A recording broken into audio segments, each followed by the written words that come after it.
sampaikan terkait kisah seorang tabi'in yang tidak mempan dibakar oleh nabi palsu Al-Ansi dari Yaman. Bismillahirrahmanirrahim. Assalamualaikum warahmatullahi wabarakatuh. Alhamdulillahirabbil alamin wa bihi nasta'in ala umuri dunya waddin. Sallallahu ala nabiyyina Muhammadin wa ala alihi wa sahbihi ajma'in. Amma ba'd. Saudara-saudariku kaum muslimin dan muslimat dimanapun berada, yang insyaallah pada kesempatan ini dalam keadaan sehat walafiat dan dalam lindungan Allah Subhanahu wa taala. Pada kesempatan ini kita akan membahas tentang kisah seorang tabi'in yang tidak mempan dibakar karena ia tidak mengakui Al-Ansi sebagai utusan Allah, sebagai Rasul. Al-Ansi ini adalah seorang nabi palsu dari Yaman. Ini sama seperti Musailamah yang mengaku sebagai nabi. Jadi ada kisah-kisah bagaimana ia termasuk seorang pemuda yang tidak mempan dibakar, dan ada beberapa keutamaan dan ada juga beberapa riwayat yang mungkin bisa kita ambil pelajaran dari hadis-hadis yang dibawakannya, bahwa Abu Muslim Al-Khawlani, atau nama aslinya adalah Abdullah bin Suwab, dia adalah seorang tabi'in dari Yaman dan termasuk seorang pembesar di kelompoknya tabi'in. Tabi'in ini adalah orang yang dia hanya berjumpa kepada sahabat, tidak berjumpa kepada Nabi, tapi dia memiliki Allah berikan keutamaan kepadanya. Ketika ia seorang pemuda, ia tidak mempan dibakar, karena pernah suatu ketika Al-Ansi, yaitu nabi palsu dari Yaman ini, bertanya kepada pemuda ini, apakah kamu bersaksi bahwa aku adalah utusan Allah? Lalu Al-Khawlani ini menjawab tidak. Kembali lagi Al-Ansi itu bertanya, apakah kamu bersaksi bahwa Muhammad adalah utusan Allah? Ia pun menjawab iya. Maka Al-Ansi itu pun menyuruh untuk membuat api yang besar. Maka api itu pun dinyalakan untuk menakut-nakutinya. Kebayang ketika kita dihadapkan suatu pilihan, dimarakkan api yang besar, atau kita tetap bertahan pada keputusan atau keyakinan kita bahwa Nabi Muhammad SAW itu adalah utusan Allah, ataukah berubah agar terhindar dari bakaran api dengan mengakui diri Al-Ansi itu sebagai utusan Allah. Tentu ini yang dirasakan seorang pemuda yang dikenal dengan tadi Abu Muslim Al-Khawlani. Lalu Al-Ansi pun menyuruh agar ia dilemparkan ke dalamnya apabila ia tidak mau mengikuti apa yang diikutinya. Namun Al-Khawlani tetap enggan menuruti apa yang Al-Ansi inginkan. Maka Al-Ansi pun perintahkan melemparkannya ke dalam api yang menyala tadi. Api yang semakin besar itu pun ternyata tidak mampu melukai sedikit pun pemuda itu. Lalu Al-Ansi pun memerintahkan untuk mengeluarkannya dari Yaman. Jadi ia pun diusir dari Yaman. ketika di Madinah, ketika sampai di Madinah, ia ini bertemu dengan sahabat Umar ibn Khattab radhiyallahu anhu. Lalu Umar pun bertanya kepadanya, dari mana ia datang? Maka ia pun memberi tahunya. Maka dia bertanya, yaitu sahabat Umar bertanya kepadanya, apa yang terjadi dengan seorang pemuda yang dibakar? Ia menjawab, ia tidak terbakar. Maka Umar berfirasat bahwa orang yang dibakar itu adalah pemuda yang ditanyanya tadi ini. Kemudian dia berkata, aku bersumpah demi Allah bahwa kamu adalah Abu Muslim. Ia menjawab, ya. Maka Umar pun mengajaknya untuk bertemu dengan Abu Bakar.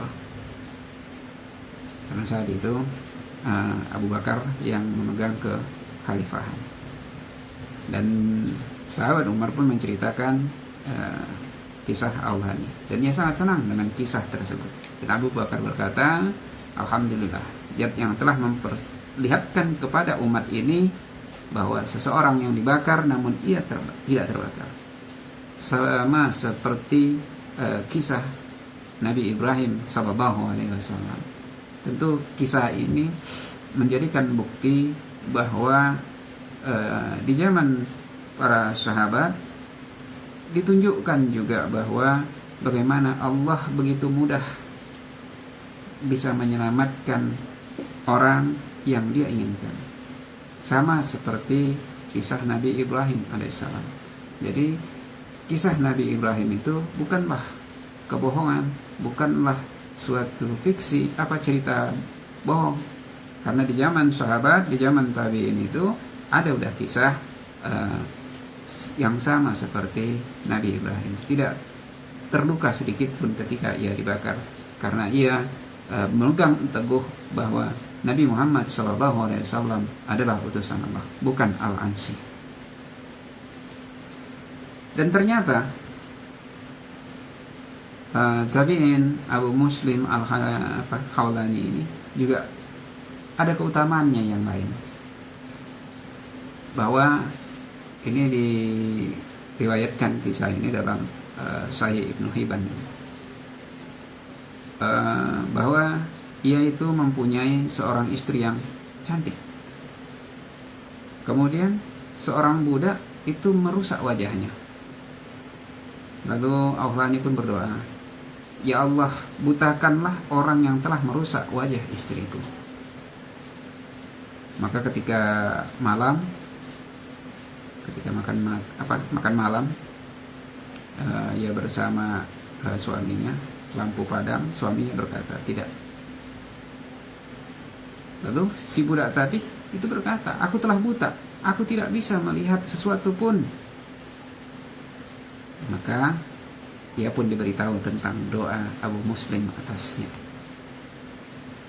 Akhirnya budak itu pun mengaku bahwa akulah yang telah melakukan hal itu terhadap istrimu. Aku telah menipunya, namun aku telah bertaubat. Maka doakanlah kepada Allah Subhanahu wa ta'ala agar dia mengembalikan penglihatanku. Maka Abu Muslim Al-Khawlani juga kembali berdoa kepada Allah Subhanahu wa ta'ala, ya Allah, kembalikan penglihatannya. Maka Allah pun mengembalikan penglihatannya. Jadi doanya Abu Muslim Al-Khawlani ini bagaimana dijabah Allah untuk membutakan orang yang merusak wajah istrinya, budak tersebut, dan Allah juga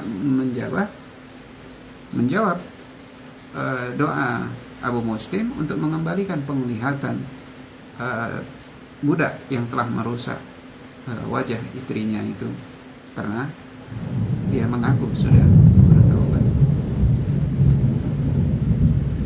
Ini kisah keutamaan daripada seorang tabi'in di zaman tabi'in, seorang tabi'in ya, keutamaan tabi'in.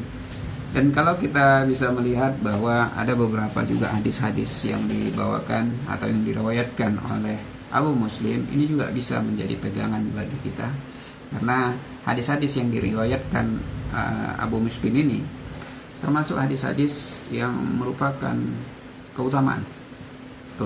Jika kita amalkan, ini sangat baik. Dan ini juga berkaitan dengan keimanan. Bagaimana bisa kita ketika kita inilah keutamaan sebuah kisah ya, ketika kita mengikuti kisah, kita meneladani daripada apa kisah-kisah itu, insya Allah kita akan mendapatkan keimanan seperti orang-orang tersebut.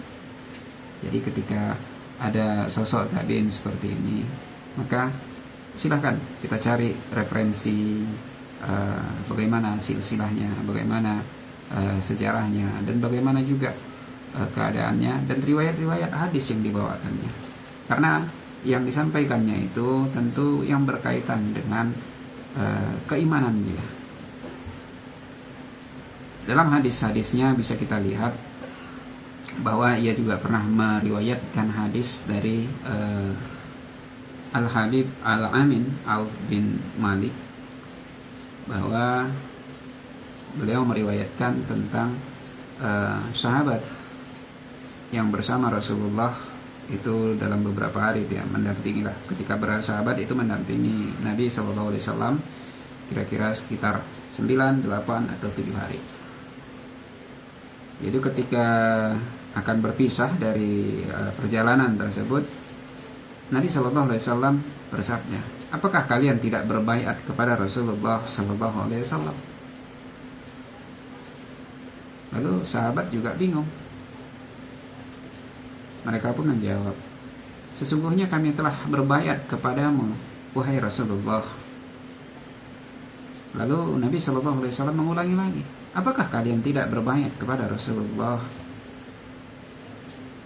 Lalu para sahabat itu pun kembali menjawab, sungguh kami telah berbaiat kepada Anda ya Rasulullah. Lalu Nabi SAW mengulangi lagi, apakah kalian tidak berbaiat kepada Rasulullah? Maka para sahabat pun tidak lagi mempertanyakan, mereka pun mengulurkan tangan sambil berujar, sungguh kami telah berbaiat kepada Tuhan. Lantas untuk apa lagi kami berbaiat kepada Anda ya Rasulullah? Beliau pun jawab bahwa kalian berbaiat agar tidak akan menyembah selain Allah. Kalian akan menyembah Allah dan tidak mensekutukannya dengan suatu apapun. Akan menegakkan sholat 5 waktu, akan berlaku patuh. Kemudian beliau melirihkan perkataan dia, dan tidak akan meminta sesuatu pun kepada orang banyak. Ini ada disebutkan di Sahih Muslim nomor hadis 1729. Jadi sahabat ketika mendengar hadis ini, bahkan ketika orang itu di atas kendaraan, di atas kuda lah itu ya, ketika jambuknya jatuh pun mereka tidak meminta pertolongan untuk minta pertolongan pada orang lain untuk mengambilkan cambuk yang jatuh tadi, karena dengar hadis ini tadi. Jadi hadis ini berkaitan dengan keimanan kepada Nabi SAW, berbaiat kepada Rasulullah SAW dengan 3 itu tadi, menyembah Allah, tidak menyekutukannya, menegakkan sholat, lalu tidak meminta sesuatu pun kepada orang banyak. Lalu ada juga hadis yang disebutkan oleh Abu Muslim Al-Khawlani, di mana beliau membagi ulama itu dalam 3. Yang pertama, ulama yang hidup dengan ilmunya, dan manusia yang lain itu hidup dengan ilmunya. Baru yang kedua, ulama yang hidup dengan ilmunya dan tidak ada seorang pun yang mendapatkan ilmu tersebut. Yang ketiga, ulama yang masyarakat hidup dengan ilmunya, namun ilmu tersebut justru mencelakakan dirinya sendiri. Jadi Abu Muslim ini membagi ulama itu ada 3. Jadi yang terbaik tadi yaitu ulama yang hidup dengan ilmunya dan manusia hidup dengan ilmunya. Ini yang mengantarkan kepada tempat yang tertinggi di sisi Allah Subhanahu wa ta'ala. Dan yang kedua, ada yang ulama yang hidup dengan ilmunya, dia mengantarkan dengan ilmunya itu ya selamat sampai akhirat, ditempatkan tempat yang terbaik. Tapi tidak ada seorang pun yang lain itu mendapatkan manfaat dari ilmu itu. Ini kelompok yang kedua. Tapi justru ada kelompok ulama, masyarakat hidup dengannya, dengan ilmu dia memanfaatkan. Tapi ilmu itu justru mencelakakan dirinya. Ini yang banyak terjadi di tengah-tengah kita. Ilmu tanpa yang berdasarkan tuntunan Nabi Sallallahu Alaihi Wasallam, tentu ini akan mencelakakan dirinya. Begitu juga masyarakat yang mengikutinya justru juga akan celaka, karena tidak berdasarkan tuntunan dari Nabi Sallallahu Alaihi Wasallam, tidak dicontohkan Nabi Sallallahu Alaihi Wasallam, tidak berdasarkan Al-Quran dan hadis. Ini hadis kedua yang dibawakan, yang diriwayatkan oleh Abu Muslim Al-Khawlani. Dan Abu Muslim Al-Khawlani juga meriwayatkan hadis tentang keutamaan sholat malam. Ini beliau meriwayatkannya dari Abu Zar. Kita ketahui Abu Zar ini adalah seorang sahabat yang berada di negeri Syam, bahwa beliau meriwayatkan tentang, karena ia bertanya kepada Abu Zar, sholat malam manakah yang paling utama? Lalu Abu Zar menjawab, aku pernah menanyakannya kepada Rasulullah Sallallahu Alaihi Wasallam sebagaimana engkau menanyakannya padaku. Beliau menjawab, tengah malam yang gelap atau tengah malam yang udah lewat, sedikit orang melakukannya. Jadi sholat malam yang terbaik itu ya sholat lewat tengah malam itu yang udah gelap tengah malam. Jadi bisa kita lihat di sini bahwa hadis-hadis yang diriwayatkan Abu Muslim ini lebih mengedepankan mana menunjukkan keutamaan sesuatu yang terbaik.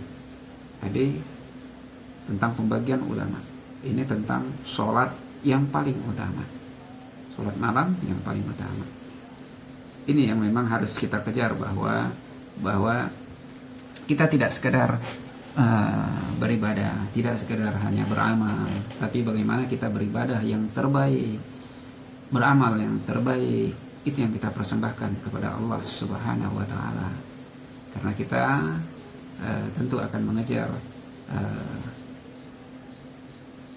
tempat-tempat yang terbaik, karena di tempat yang terbaik itu nanti kita bisa melihat wajah Allah.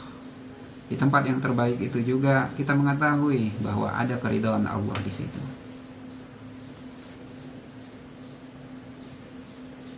Dan bisa juga kita lihat hadis dari yang lain. Coba kita ambil 2 hadis saja lagi ya, yang berkaitan dengan keutamaan yang disampaikan Abu Muslim Al-Khawlani, bahwa ia juga pernah meriwayatkan hadis ini dari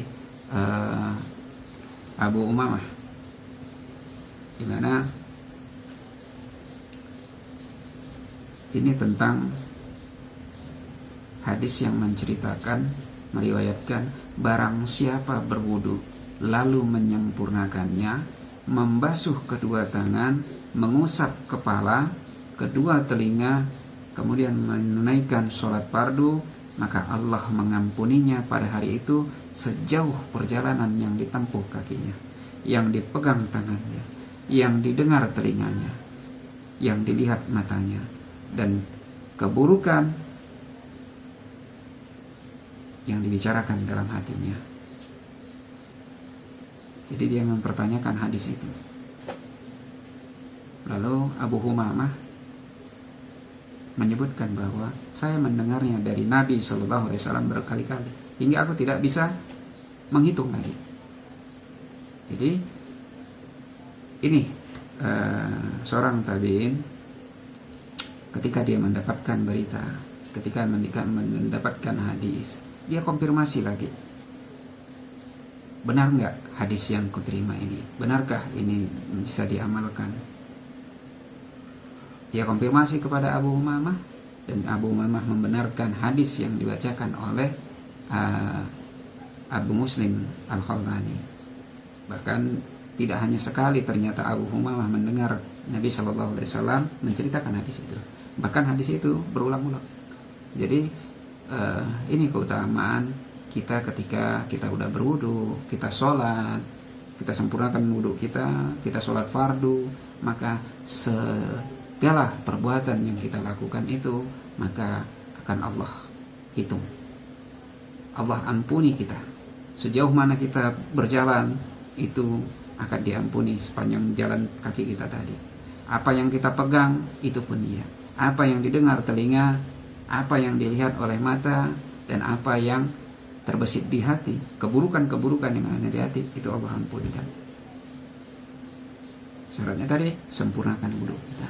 Ketika sempurnakan wudu, maka sholat kita pun disempurnakan juga. Khusyuk kita melakukannya, maka insya Allah kita akan diampuni Allah mulai dari kaki sampai atas kepala, dalam hati pun termasuk Allah akan ampuni. Dan ini hadis terakhir, ini juga termasuk hadis yang sangat baik, bahwa Abu Muslim Al-Khawlani ini meriwayatkan hadis dari Mu'az bin Jabal, karena dia pernah, ini termasuk perjalanan seorang tabi'in yang melakukan perjalanan dari Yaman, dia di Madinah, lalu ke Syam, dan sampai ke Damaskus, karena dia bertemu Mu'az bin Jabal itu di masjid rakyat di Damaskus. Ketika itu ada sebuah majelis, berkumpul para sahabat yang udah tua, namun di tengah-tengahnya itu ada seorang pemuda berusia muda. Digambarkannya itu elok rupanya, hitam matanya, giginya putih. Jadi ketika berbeda pendapat halaqah sahabat-sahabat ini, pemuda ini mengeluarkan kata-kata pemungkas sehingga orang-orang itu terpesona. Lalu ia pun bertanya kepada temannya, siapakah itu? Lalu orang mengenalkan dia bahwa itu adalah Mu'az bin Jabal. Lalu ketika pada suatu kesempatan yang lain, ia bertemu pemuda yang sama, ketika itu sholat menghadap tiang masjid. Lalu Abu Muslim Al-Khawlani ini pun mendekatinya, dan ia berkata, sesungguhnya aku mencintaimu karena keagungan Allah. Karena pandangan yang pertama tadi, ketika melihat pemuda itu dia udah langsung cinta, udah langsung mensayanginya, dan itu karena keagungan Allah. Langsung Mu'az bin Jabal menyatakan karena dia berpegang pada hadis yang menyebutkan bahwa sesungguhnya orang-orang yang saling mencintai karena Allah, maka ia akan berada di atas mimbar-mimbar dari cahaya di bawah naungan Allah. Ketika pada saat itu tidak ada lagi naungannya. Lalu ketika diceritakannya itu bahwa saya juga mendengar Rasulullah SAW bersabda bahwa Allah Subhanahu wa Ta'ala, Allah Azza wa Jalla berfirman, wajiblah cintaku untuk orang yang saling mencintai karena aku.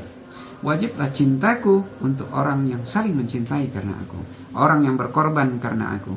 Wajiblah cintaku untuk orang-orang yang saling berkunjung karena aku. Dan orang-orang yang saling mencintai karena Allah berada di atas mimbar-mimbar dari cahaya di bawah naungan ars pada hari yang tidak ada naungan selainnya.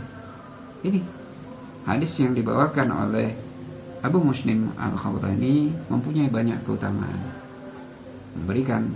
menggiring kita, mengajak kita untuk menjadi orang-orang yang terbaik di umat ini, menjadi orang-orang yang nanti di akhirat termasuk orang-orang yang diutamakan Allah, berada di atas mimbar-mimbar cahaya di bawah naungan ars ketika tidak ada naungan selain daripada naungannya. Mungkin gini aja, yang bisa kita sampaikan terkait kisah seorang tabi'in yang tidak mempan dibakar oleh nabi palsu Al-Ansi dari Yaman.